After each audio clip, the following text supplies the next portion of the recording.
오늘 함께 보실 말씀은 로마서 8장 30절 한 절 말씀입니다. 로마서 8장 30절 한 절 말씀 함께 보도록 하겠습니다.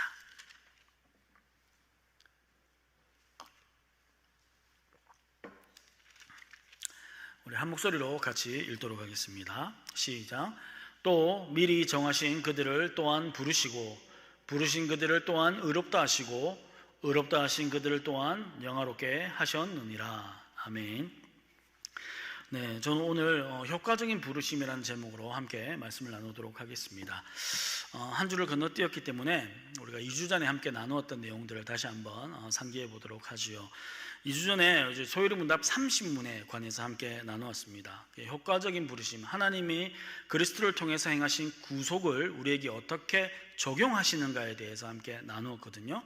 기억하실런지는 잘 모르겠지만 어떻게 적용하시는가에 대해서 얘기했을 때 효과적인 부르심을 통해서 우리의 믿음을 일으키심으로 그리스도와 연합하게 하신다, 이렇게 얘기했습니다. 기억나시죠? 네, 감사합니다. 기억 안 나셔도 괜찮습니다. 계속적으로 반복해서 함께 나눌 거기 때문에 그리스도의 구속을 우리에게 적용시키는 것이 무엇이냐면 성령을 통해서 효과적으로 부르셔서 우리의 믿음을 일으키십니다. 그죠? 우리가 믿어서가 아니라 성령님이 우리의 믿음을 일으키셔서 그리스도와 연합하게 하나되게 하심으로 그 그리스도의 구속을 우리에게 적용하신다라고 이렇게 함께 나눴습니다. 그러니까 2000년 전에 십자가에서 죽으신 그리스도의 그 구속의 역사가 오늘 살아가는 우리에게 그대로 적용되는 이유가 성령님께서 그렇게 역사하시기 때문이다라고 함께 나누었던 겁니다. 자, 오늘은 그 성령님을 통해서 효과적인 부르심을 우리에게 어떻게 적용하시는가에 대해서 지난주에 나누었고요. 그러면 여기서 말하는 그 효과적인 부르심이라는 게 구체적으로 뭔가에 대해서 오늘 함께 나누게 될 것입니다. 이 효과적인 부르심에 대해서 이야기할 때 유용한 부르심, 효과적인 부르심, 우리가 또 다른 말로는 소명이라는 표현을 사용하기도 합니다. 어쩌면 우리가 소명이라는 표현이 우리 성도님들에게는 더 익숙한 표현일지도 모르겠어요. 그런데 이 부르심, 소명에는요 두 가지의 부르심이 있습니다. 하나는 외적인 부르심이고 또 하나는 내적인 부르심입니다. 그러니까 외적 부르심, 외적 소명, 내적 부르심, 내적 소명, 이렇게 표현하기도 하는데요. 외적 부르심이라는 것이 무엇이냐면 이게 어려운 말이 아니라 이런 겁니다. 신자들이 불신자들을 대상으로 해서 복음을 전하잖아요. 그 복음을 전하는 것을 무엇이라고 얘기하냐면 내적 부르심이라고 얘기하는 거예요. 예를 들어 이제 어제로 전반기 화요 전도 모임이 이제 방학을 하게 됐습니다. 우리 화요일마다 10시에 모여서 함께 찬송하고 기도하고 전도하러 나가는데요. 그렇게 나가서 노방전도하면서 우리가 예수님 믿으십시오 이렇게 얘기하지 않습니까? 예수님 믿으십시오 하고 이거 한번 보십시오라고 하든지 그 복음이 적혀있는 그 티슈를 나눠주면서 전도를 하는데 그것 자체가 뭐냐면 그게 바로 외적인 부르심이라는 거예요. 그러니까 밖에서 부른다는 겁니다. 누구를요? 구원받을 자를. 그걸 이제 외적인 부르심이라고 하는 거죠.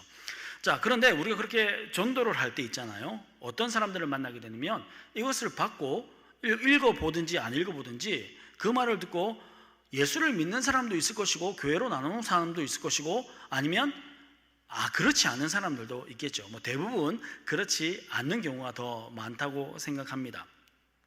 그럼에도 불구하고 매주 모여서 전도하잖아요. 그럼에도 불구하고 복음을 계속 선포하는 겁니다. 왜요? 이 복음 선포 자체가 뭐기 때문에 외적 부르심의 한 행위이기 때문이에요. 그러니까 외적인 부르심은요, 복음이 사람들에게 들리게 하는 것을 말하는 겁니다. 자, 조금 쉽게 바꾸어서 말하면 복음으로의 초청이라고 표현하면 될 것 같습니다. 외적 부르심이 뭐냐? 복음으로의 초청이다, 이렇게 표현할 수 있겠지요. 우리가 누군가를 초청하게 되면 그 초청에 응하는 사람들도 있을 것이고 응하지 않는 사람들도 있겠지요. 근데 그런 초청에 응하게 되면 그 초청은 어떤 초청이에요? 효력이 있는 초청이 되는 겁니다. 왜? 그 초청에 응했기 때문이죠. 그러니까 효력 있는 부르심은요, 그 초청에 응하게 됐을 때 일어나는 일인 거예요. 그것을 다른 말로 뭐라고 하냐면 내적 부르심이라고 얘기하는 겁니다. 이런 거예요. 누군가가 우리가 복음을 전했습니다. 우리가 노방전도를 통해서 예수님 믿으십시오. 예수님께서 우리의 죄를 위해서 죽으시고 십자가에 죽으시고 3일 만에 부활하셨습니다. 예수 믿는 자에게는 하나님께서 은혜로 우리를 구원해 주십니다 라는 이런 복음을 전했다고 우리가 칩시다. 그게 이제 그 사람 귀에 들려요. 근데 외적 부르심은요, 그냥 들리기만 하고 지나가 버리는 겁니다. 근데 내적 부르심은 뭐냐면 그 복음이 들려서 그 사람 내면 안에 심겨지는 경우를 내적 부르심이라고 하는 거예요. 그러니까 이 내적 부르심은요, 어떻게 일어납니까? 외적 부르심을 통해서 내적 부르심이 일어나게 되는 거예요. 그런데 모든 사람이 그 외적 복음의 초청을 듣고 다 예수 앞에 나오고 예수를 믿는 건 아니지 않습니까? 그러면 그 외적 부르심이, 그 복음의 초청이 어떻게 그 각 사람 심령에 이렇게 들어가게 되는가? 그 일을 하시는 분이 누구시다? 바로 성령님이라는 겁니다. 그게 그렇게 내적으로 부르심으로 들어와서 성령님의 역사하시는 것을 무엇이라 그러냐면 그 부르심을 효과적인 부르심이다 라고 이렇게 말하는 겁니다. 이게 별로 어려운 내용은 아니죠. 어쨌든 불특정 다수를 대상으로 하는 초청이 외적 부르심에 해당하는 것이고, 그런 외적 부르심을 통해서 택함을 받은 자, 하나님께서 택한 자들이 있지 않을까 합니까? 택함을 받은 자들에게 임하는 부르심을 내적 부르심 혹은 효과적인 부르심이다 라고 하는 것에 대해서 우리가 이해할 수 있으면 되는 겁니다. 그러니까 이제 외적 부르심은 사실은 효과는 없어요. 그렇잖아요. 외적 부르심은 효과는 없지만 이 외적 부르심이 내적 부르심의 단초가 되는 겁니다. 그러니까 성경에서 말씀하죠. 전하는 자가 없이 누가 들으리요 라고 얘기하는 거잖아요. 그러니까 우리가 복음을 전하는 이유는 이 외적 부르심의 그 일들을 우리가 감당하고 있는 겁니다. 그건 우리의 일이에요. 그죠? 그리고 그 내적 부르심의 일은 누구의 일입니까? 성령님의 일인 겁니다. 이것을 우리가 좀 잘 구분해야 되는 겁니다. 그래서 누군가는 복음의 초청을 받지만 교회를 오긴 하지만 어떤 사람은 믿기도 하지만 어떤 사람은 믿지 않기도 하는 겁니다. 예수님께서도 마지막 지상 명령을 제자들에게 하실 때 이 부분에 관해서 말씀하세요. 마가복음 16장 15절 16절 말씀인데요, 같이 한번 읽어보도록 하겠습니다. 시작. 또 이르시되 너희는 온 천하에 다니며 만민에게 복음을 전파하라. 믿고 세례를 받는 사람은 구원을 얻을 것이요 믿지 않는 사람은 정죄를 받으리라. 아멘. 예수님께서 제자들에게 너 만민 천하에 다니면서 복음을 전하라고 하시면서 뭐라고 얘기하시면, 너희가 복음을 전하면 그 복음을 듣는 모든 이가 믿을 거야 라고 얘기하지 않으시죠. 어떻게 해요? 믿는 자가 있을 것이고 믿지 않는 자도 있을 것이다 라고 말씀하고 있는 겁니다. 이렇게 복음을 전하는 것이 외적 부르심이고, 그 복음을 믿고 구원을 얻는 자는 그 외적 부르심이 내적 부르심까지 이르게 된 것이라고 말씀하는 거예요. 이렇게 성령님은 외적 부르심을 통해서 택하신 자들의 내면에 역사하셔서 그 부르심에 응답하게 하시는 거예요. 그리고 이 택한 자들을 향한 성령님의 부르심, 그 부르심은요, 그 어느 누구도 거부할 수 없는 불가항력적인 부르심이기 때문에 효력이 있는 효과적인 부르심일 수밖에 없다라고 제가 2주 전에 말씀드렸습니다. 왜 그게 효과적이냐? 반드시 일어나기 때문이라는 거예요. 그래서 반드시 효력이 있기 때문에 유효하다, 효과적이다 라는 표현을 사용한다라고 말씀을 드렸습니다. 그런데 우리가 이 효과적인 부르심에 대해서 이야기할 때 이 효과적인 부르심이 의미하는 중요한 바는요, 우리의 믿음의 시작에서부터 우리가 하는 것이 아니라 오직 성령님께서 하신다는 것을 우리에게 알려주기 때문에 굉장히 중요합니다. 그죠? 우리를 부르실 때부터 그 부르심을 누가 하시는 거예요? 많은 사람들이 내가 믿었어 라고 생각하지만 사실은 그게 아니란 말입니다. 성령님께서 역사하셔서 그 부르심에 우리가 반응하게 되는 거라는 것을 말씀해 주고 있는 거예요. 이와 관련해서 네 가지에 대해서 오늘 우리가 함께 나누게 될 텐데요, 물론 이 네 가지만 있는 것은 아닙니다만 핵심적인 주요 사역을 요약해서 네 가지로 이야기할 수 있는 거예요. 그게 소위문답 31문에서 우리에게 말씀해 주고 있는 겁니다. 31문을 같이 한번 보겠습니다. 제가 문제를 읽어볼게요. 효과적인 부르심이 무엇인가요? 함께 읽어보겠습니다. 효과적인 부르심은 하나님의 영이 하시는 일로서 우리의 죄와 비참함을 깨닫게 하시고 우리의 마음을 밝혀 그리스도를 알게 하시며 우리의 의지를 새롭게 하심으로 우리를 설득하여 복음 안에서 우리에게 값없이 주어진 예수 그리스도를 기꺼이 받아들일 수 있게 하시는 일입니다. 여기에 이 네 가지가 다 포함되어 있는 거예요. 그 네 가지를 하나하나씩 우리가 함께 살펴보도록 하겠습니다. 자, 소위문답 31문을 보면 먼저 이 효과적인 부르심을 통해서 우리가 우리의 죄와 비참함을 깨달을 수 있다, 깨닫게 된다라고 이렇게 가르치고 있습니다. 성령께서 우리가 죄의 상태, 비참한 상태에 있다는 것을 납득하게 하시는 거예요. 이 표현 납득한다는 표현을 쓰는 이유가 있습니다.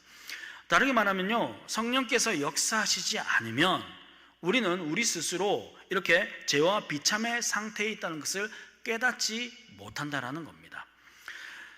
여러분 생각해 보세요. 이게 우리 자신들의 상태인데도 불구하고 왜 우리 스스로는 이것을 깨닫지 못하는 것일까요? 우리가 이게 어려운 게 아닙니다. 왜냐하면 죄 가운데 있으면 죄 가운데 있다는 것을 깨닫지 못하는 것과 마찬가지죠. 그러니까 지금 우리의 상태가 죄와 비참의 상태에 있다는 것을 우리 스스로는 절대 깨달을 수 없는 겁니다. 여러분, 그래서 세상 사람들에게 뭐 복음을 전하거나 아니면 여러분 지인들에게 얘기를 할 때, 교회를 나오게 할 때 당신 죄인입니다 라고 말했을 때 그 사람들이 그것을 쉽게 인정하던가요? 인정하지 않죠. 왜냐하면 죄인이란 사실에 대해서 전혀 모르는 거예요. 죄 가운데 있기 때문에 자신이 죄 가운데 있다는 것을 모르는 겁니다. 죄 가운데 있지 않고 죄 밖으로 나왔을 때 비로소 그것이 내가 죄 가운데 있었구나 라는 것을 알게 되는 거지요. 그래서 이 세상 사람들은요, 어느 누구도 자신을 죄인이라고 생각하지 않기 때문에 또 어떤 일이 나요? 자기에게 구원이 필요하지 않다라는 결론을 이르게 되는 겁니다. 내가 죄인이 아니기 때문에 죄에 대한 문제가 없는데, 너희들이 말하는 죄로 말미암아 지옥에 갈 일이 없는데 뭐하러 구원이 필요해? 이렇게 되는 거죠. 그러니까 이것이 모든 것에 시작되는 문제인 겁니다. 사실 이것이 비참한 인생의 모습이죠. 뭐가 비참한 겁니까? 문제가 있는데 문제를 문제로 깨닫지 못하는 거예요. 죄가 있는데 죄를 죄로 깨닫지 못하는 거예요. 예를 들어서 굉장히 몹쓸병에 걸렸다고 생각해 봅시다.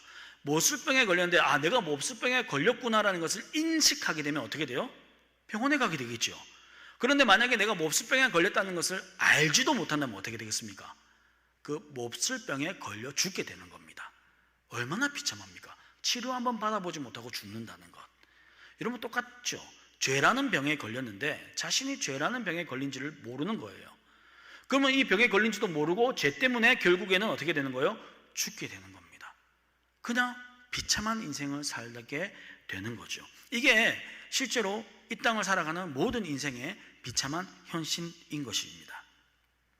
성령님께서는 효과적인 부르심을 통해서 죄악의 어둠 속에 눈먼 인생에게 우리 자신의 그 죄와 죄인됨과 비참함을 보게 하시고 우리 스스로로 하여금 내가 죄인이구나 라는 것을 납득하게 하시는 거예요. 그래서 우리가 구원을 받았을 때, 예수님을 만났을 때 제일 먼저 하는 고백이 뭐예요? 죄인입니다 라고 고백하게 되는 거예요. 비로소 알게 되는 겁니다. 이게 효과적인 부르심, 성령님의 효과적인 부르심을 통해서 일어나는 역사인 거죠. 우리 자신의 죄와 비참을 깨닫게 되고 납득하게 되면 우리 스스로는 절대 구원을 받을 수 없다는 것을 알게 됩니다. 그것이 절실하게 깨닫게 되는 거죠. 그래서 이거 큰일 났다, 이거 어떻게 하지? 뭐 이렇게 되는 겁니다.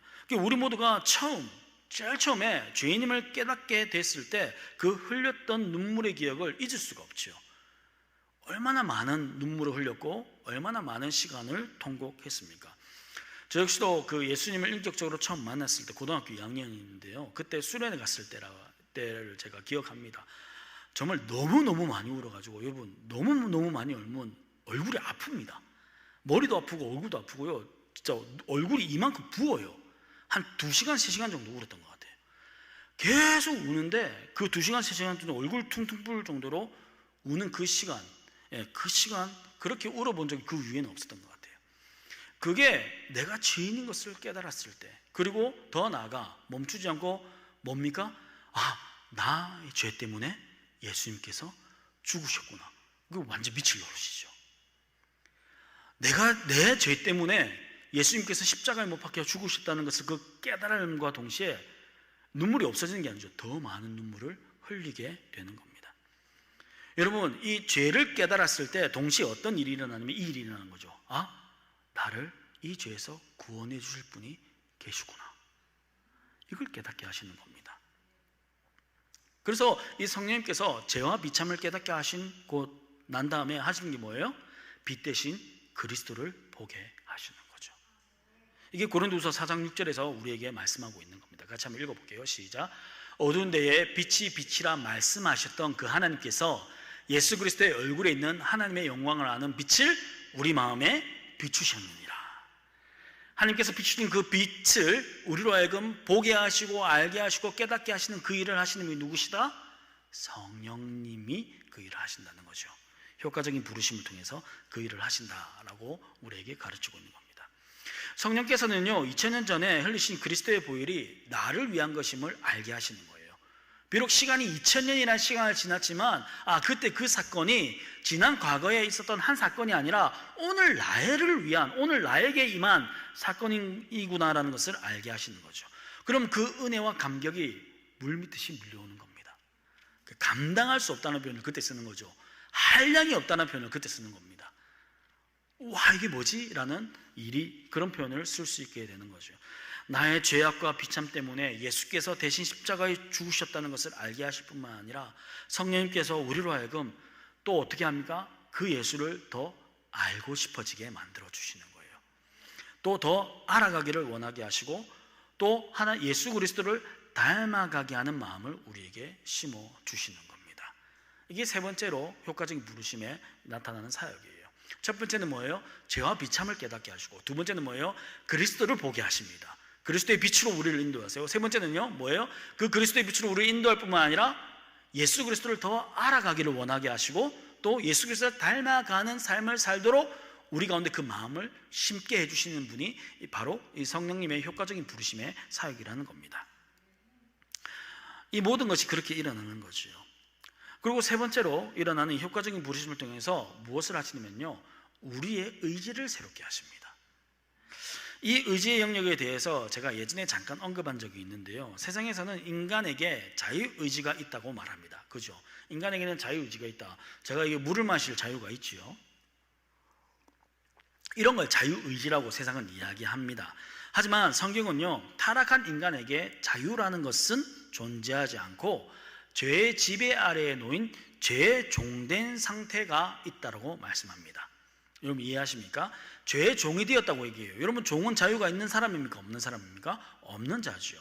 우리는 죄의 종된 자들입니다. 이게 로마서 16장 17절, 6장 17절의 상반절 말씀이에요. 함께 읽어보겠습니다. 시작. 하나님께 감사하리로다. 너희가 본래 죄의 종이더니. 우리는 본래 뭐의 종이다? 죄의 종이었다는 겁니다.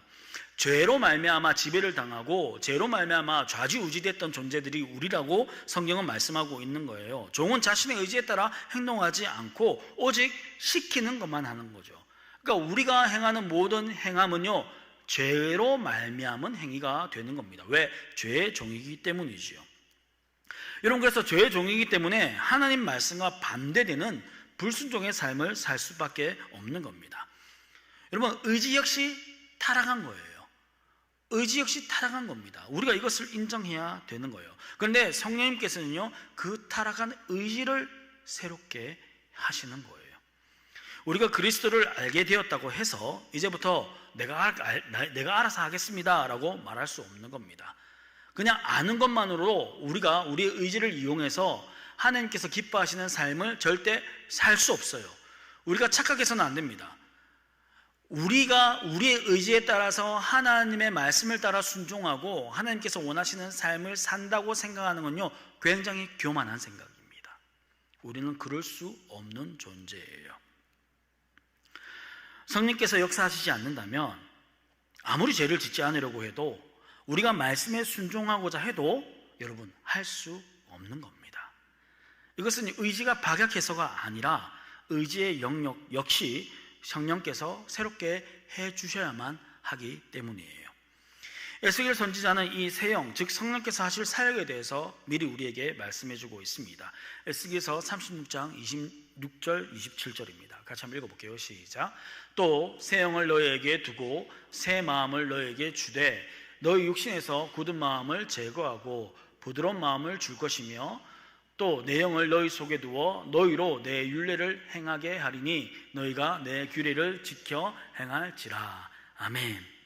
오직 성령님은요, 우리의 굳은 마음을 제거하시고 부드러운 마음을 주셔서 율례를 행함으로 규례를 지킬 수 있도록 하시는 분이라고 말씀하고 있는 거예요.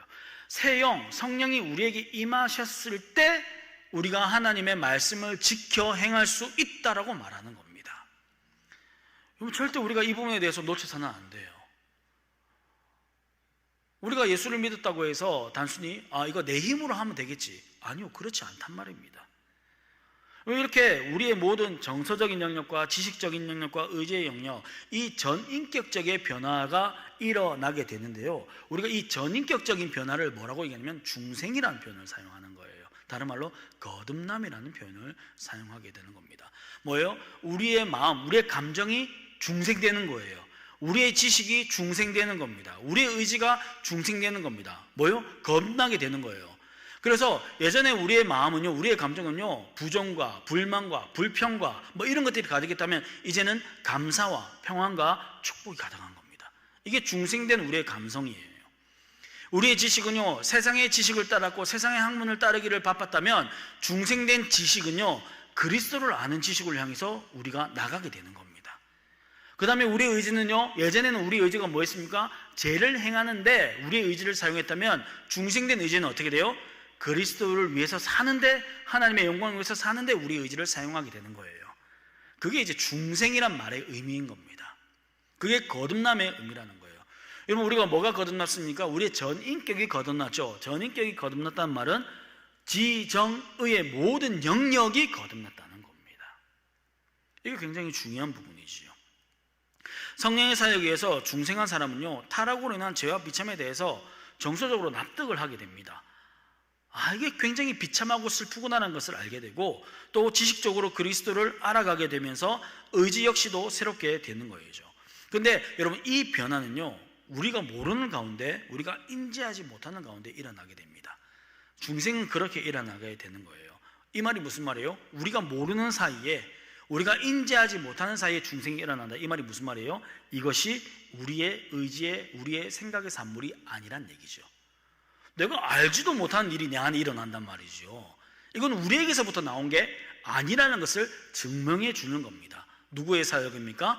성령님의 사역이라는 거죠. 이해가 되시지요?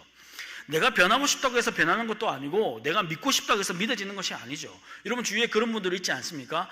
내가 정말 예수를 믿고 싶은데, 그래서 교회를 나가고 성경을 읽어봤는데 안 믿어져.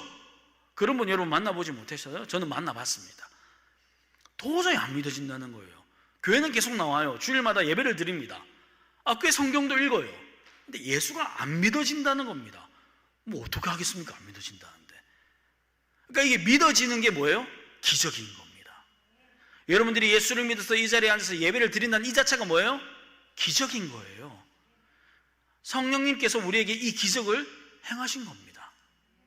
이것을 우리가 굳게 알아야 돼요. 예수와 니고데모의 대화에서 예수님께서 이 중생이 성령의 사역임을 분명하게 말씀하시죠. 요한복음 3장 8절 말씀입니다. 같이 한번 읽어볼게요. 시작. 바람이 임의로 불매 네가 그 소리를 들어도 어디서 와서 어디로 가는지 알지 못하나니 성령으로 난 사람도 다 그러하니라. 아멘. 모른다는 겁니다. 중생과 이 거듭남의 효과적인 원인은 성령님이시지 인간이 아니라는 거예요.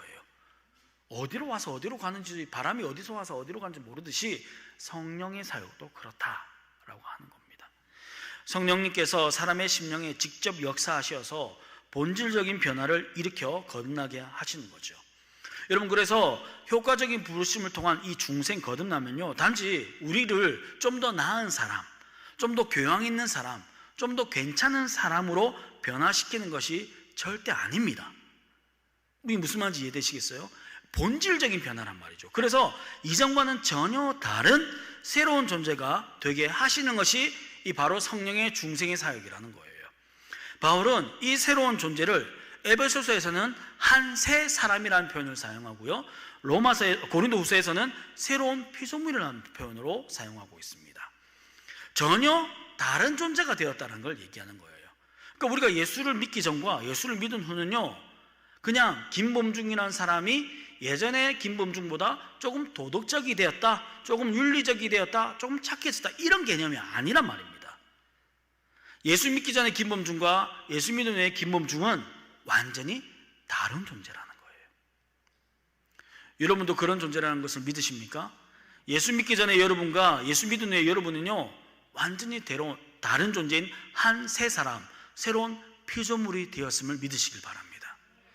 그래서 뭐가 완전히 다르기 때문에 여러분, 모든 방향과 모든 가치가 달라지는 거예요. 그게 중생의 역사인 거죠.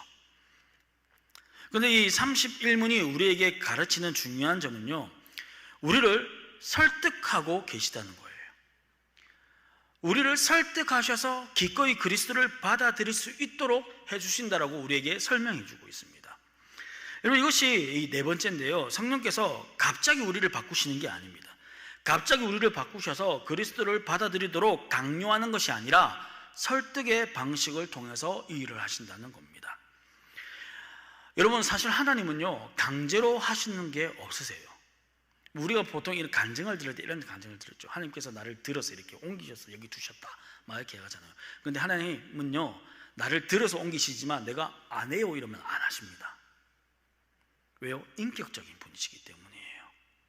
인격적이신 분이기 때문에 우리의 선택과 결정을 요구하시지, 하나님이 전횡적으로, 폭력적으로, 강압적으로 뭔가를 행하시지 않는다는 겁니다. 그 표현이 무슨 표현이냐면 설득하신다는 표현이에요. 여러분, 좀 이상하게 들리죠? 하나님 우리를 설득하신답니다. 성령을 통해서 우리를 설득하고 계시대요. 우리를 이상하게도 계속적으로 설득하십니다. 우리를 로봇 대하듯이 대하지 않으시고, 꼭두가시 인형 대하듯이 대하지 않으시고, 죄가 우리에게 했듯이 우리의 자유를 억압하시지도 않으신다는 겁니다. 이것이 여러분 하나님의 방식인 거예요. 하나님께서 전능하신 분이시지만, 그렇게 하실 수 있는 분이시지만 그렇게 하지 않고 오히려 설득하십니다. 성령께서는요, 우리를 간절히 설득하세요. 여러분, 이게 이해되십니까? 우리를 언제나 인격적으로 대해 주시는 거죠. 그래서 스스로 하고 싶어서 그 일을 하게 하시고 또 할 수 있는 능력도 주시는 겁니다. 사실 이게 기독교와 다른 여타 종교에서의 가장 큰 차이점이에요. 하나님은 즐겨 순종하는 자를 기뻐하시죠. 하나님은 벌 줄까 봐 무서워서, 혹은 내가 구원받지 못할까 봐 두려워서 내가 예배를 드린다, 헌금을 한다, 봉사를 한다, 그건 하나님을 전혀 모르는 겁니다. 하나님은 그런 제사, 그런 예배 받지 않으세요. 기름진 번제보다, 순양의 제사보다 뭘 원하신다고요? 순종을 원하신다. 순종이 뭐예요? 기꺼이 해드리는 거잖아요. 기꺼이. 이게 하나님의 방식인 겁니다. 여러분, 각 사람마다 다양한 인생의 사건들이 있죠. 여러분, 그 다양한 인생의 사건들로, 그리고 각 인생의 서사를 통해서 하나님께서 계속 설득하시는 거예요. 그래서 그리스도를 원하게 하셔서 결국 그 그리스도를 받아들이고 그리스도를 닮아가는 인생을 살게 하시는 거죠. 이게 얼마나 감사한 일인지 모르겠어요. 때려서 안 한단 말입니다. 하나님께서 우리를 계속 이렇게 설득하시는 거예요. 사실 이 말씀도 하나님의 설득의 한 방식이죠. 얘기해 주시는 거예요. 얘야, 네가 이렇게 살아야 돼. 하나님의 백성은 이렇게 사는 거야. 이렇게 좀 살면 안 되겠니? 우리가 못한단 말이죠. 그러니까 어떻게 해요? 못하니까 하나님이신 성령님을 보내주시는 거예요. 각 사람 심령에게 성령을 심겨주셔서 내주하게 하셔서 성령을 통해서 율법의 요구를 이루시게 하시는 거예요. 우리에게 말씀하시는 거죠. 성령을 통해서 가르쳐 주시고 깨닫게 하시고 힘과 능력을 주시고 은사도 주시고 열매도 주시고, 그래서 어떻게 해요? 계속 우리를 설득하시는 거예요. 로마서 8장 30절 우리가 읽었던 이 말씀은요, 하나님의 부르심이 얼마나 유하고 효과적인지를 우리에게 말씀해 주고 있습니다. 같이 한번 읽어볼게요. 8장 30절입니다.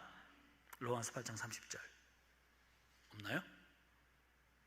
예, 우리 본문 말씀인데 같이 한번 읽어보도록 하겠습니다. 시작. 정하신 그들을 또한 부르시고 부르신 그들을 또한 의롭다 하시고 의롭다 하신 그들을 또한 영원롭게 하셨느니라. 아멘. 여러분, 이게 무슨 말씀이십니까? 택하신 자들을 효과적으로 부르셔서 책임지시고 어떻게 하신다? 영화까지 인도하신다는 거예요. 우리를 그렇게 계속적으로 인도하실 때 어떻게 하신다고요? 설득하신다고요. 저는 이 부분을 이해할 때, 제가 지금 설교를 하고 있지만 도무지 이해는 잘 되지 않습니다. 왜 하나님께서 나를 설득하시지? 굳이 그렇게 하실 필요가 있나? 그런데 계속 설득하시는 거예요. 계속. 그래서 우리를 어떻게 하신다고요? 영화에 이르기까지, 즉 구원의 완성에 이르기까지 우리를 이렇게 계속 인도하고 계신다는 겁니다. 계속 이끌어 주신다는 거죠. 여러분 얼마나 감사합니까? 말씀을 정리하겠습니다. 오늘 내용을 통해서 성령께서 효과적인 부르심으로 우리를 부르셔서 놀라운 변화들이 우리에게 일어났다라는 이 사실이 얼마나 감사한 일인지 모르겠어요. 그렇죠? 수많은 사람들 중에 택하셔서 그 일을 우리에게 지금 행하고 있다는 거죠. 죄악 속에 갇혀 죄가 죄인지도 모르고 깨닫지도 못한 우리의 어두운 눈을 밝히시고 또 깨닫게 하셔서 그리스도를 보게 하시며 우리의 의지를 새롭게 하셔서 그리스도인이 되게 하셨다는 이 사실이 얼마나 감사한 일입니까? 그런데 이를 강압적으로 하지 않으시고 오히려 오래 참으시고 포기하지 않으시고 우리를 설득하셔서 납득하게 하심으로 하신다는 것도 도저히 우리의 상식으로는 이해하기 힘든 겁니다. 그런데 그렇게 하신다는 거죠. 여러분 이런 겁니다. 아주 좋은 선물이 있어요. 아주 좋은 선물이 있는데 이 선물을 주면서 뭐라고 하면 제발 받아가라는 거예요. 제발 받아가라. 여러분 제발 받아가라고 설득하면서 납득시키시면서 이해시키기 위해서 노력하시면서 기다려주신다는 겁니다. 이게 이해가 되십니까? 대놓고 말해서 단도직입적으로 말해서 우리의 구원이 하나님의 영광과는 아무런 상관이 없습니다. 여러분 우리가 구원받는다고 해서 하나님이 더 영광스러워지는 게 아닙니다. 하나님은 이미 영광스러운 분이세요. 충만하게 영광스러운 분이십니다. 그래서 우리가 구원받는다 해서 하나님께 뭔가 더 큰 영광이 플러스 되는 게 아니에요. 그럼에도 불구하고 제발 받아가라고 설득하시고 우리를 납득시켜 주시고 우리를 기다려 주시는 겁니다. 여러분 그 일이 저와 여러분 가운데 일어난 줄로 믿습니다. 지금도 내 안에 계시는 성령께서 우리가 주님 앞에 가는 그날까지 유한 부르심의 이 효력으로 여전히 우리를 부르시고 인도하시고 설득하시고 이끌고 계심을 믿으시길 바랍니다. 그 믿음으로 살아가는 겁니다. 그 믿음이 있다면 흔들리지 않죠. 계속 우리를 설득시키는 겁니다. 그런 주님의 은혜가 저와 여러분 가운데 충만하게 임하기를 주님의 이름으로 축원합니다. 여러분 이렇게 우리는 그리스도인이 되었습니다. 지금 우리는 그렇게 하나님의 자녀가 되었습니다. 이 사실 하나만으로도 충분히 감사할 수 있지 않겠습니까? 뭐가 더 필요합니까, 여러분? 우리가 더 많은 것들 요구하는 그거 우리의 탐욕 아닙니까? 우리의 욕심 아닙니까? 간절히 바라기는 하나님 이렇게 내가 그리스도인이 되었겠어.